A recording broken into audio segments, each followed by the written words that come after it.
What is a selective inhibitor of nuclear export? So selinexor is a very exciting new drug.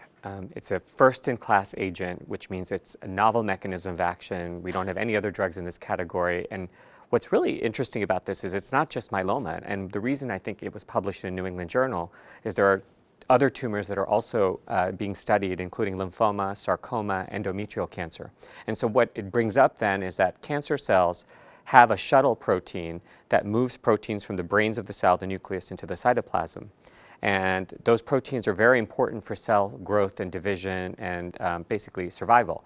And the three main categories of those are tumor suppressor proteins. So these are the brakes of the cells that prevent the cells from growing. And often cancer cells are smart. They pump those brakes out of the brain, and then the brain can grow and do its thing.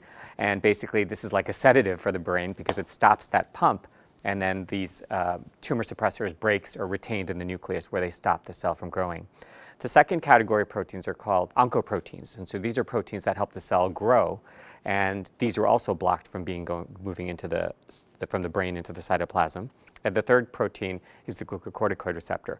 Everybody's favorite drug, steroids, is actually moved from the brains of the cell into the cytoplasm. And by blocking that, all of these three protein categories that are retained in the nucleus results in the cell death. And so I think what's exciting about this is it's amazing that it's working in myeloma, but the fact that it applies to other tumors tells us this is a general cancer mechanism, right? So many cancer cells are utilizing this mechanism to prevent cell death and avoid chemotherapy killing. Selinexor is what's called a SINE, a selective inhibitor of nuclear export.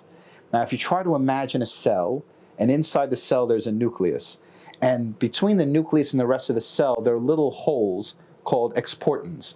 And they're chemicals that go inside and outside of the nucleus, and part of these help regulate when the cell is allowed to die and when it's not.